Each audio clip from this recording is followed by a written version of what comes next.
പല അർത്ഥത്തിൽ ഒരു വ്യവസ്ഥാപിത ഭരണകൂടത്തിന് കീഴിൽ സുരക്ഷിതമായ ഒരു ഭരണഘടനയ്ക്ക് കീഴിൽ പൂർണ്ണമായ ജനാധിപത്യത്തോടുകൂടെ ജീവിക്കുന്നു എന്ന നിലയിൽ സുരക്ഷിതരാണല്ലോ. ഞങ്ങൾ എന്നും പറയുന്നതാണ്. പിന്നെ പ്രശ്നങ്ങൾ, പരാതികൾ, പ്രയാസങ്ങൾ അത് ഞങ്ങൾ എപ്പോഴും ഉയർത്താറുണ്ട്. ഞങ്ങൾ വിദേശ രാജ്യങ്ങളിൽ ചെല്ലുമ്പോഴൊക്കെ ഞങ്ങൾ ചോദിക്കുന്നതാണ്, ലോകത്തെ ഏറ്റവും വലിയ ജനാധിപത്യ രാജ്യത്താണ് ഞങ്ങൾ ജീവിക്കുന്നത്. ഞങ്ങൾക്ക് ഒരു സുരക്ഷിതമായ പൂർണ്ണ സുരക്ഷ നൽകുന്ന ഭരണഘടനയുണ്ട്, കോടതി സംവിധാനങ്ങളുണ്ട്. അതാണ് അവിടെ ഉദ്ദേശിക്കുന്നത്. സമസ്ത കേരള ജമിയത്തുൽ ഉലമ എന്ന് പറയുന്ന പ്രസ്ഥാനം 100 വർഷത്തെ പഴക്കമുള്ള പ്രസ്ഥാനമാണ്.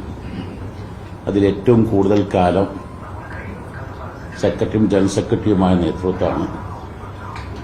എല്ലാ കാലത്തും ഭരിക്കുന്ന ഭരണകക്ഷികളെ അത് കേന്ദ്രത്തിലാണെങ്കിലും സംസ്ഥാനങ്ങളിലാകും കാണാറുണ്ട്, ആവശ്യങ്ങൾ ഉന്നയിക്കാറുണ്ട്.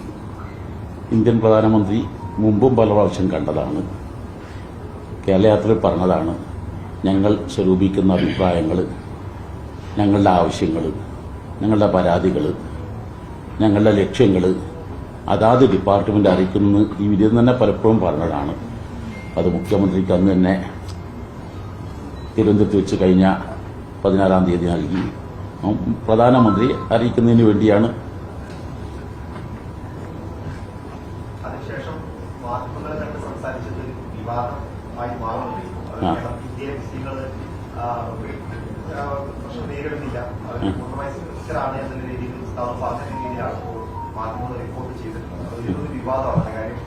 ഇന്ത്യയിലെ മുസ്ലിങ്ങൾ ഈ മോദി കാലത്ത് അവർ നേരിടുന്നത് തന്നെ പലതവണ ക്യാമ്പയിനുകളായിട്ട് സംഘടന പുറത്തുവന്നതാണ്.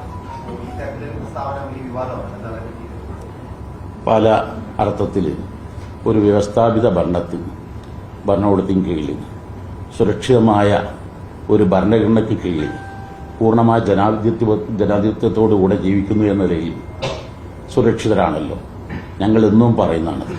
പിന്നെ പ്രശ്നങ്ങൾ, പരാതികൾ, പ്രയാസങ്ങൾ അത് ഞങ്ങൾ എപ്പോഴും ഉയർത്താറുണ്ട്.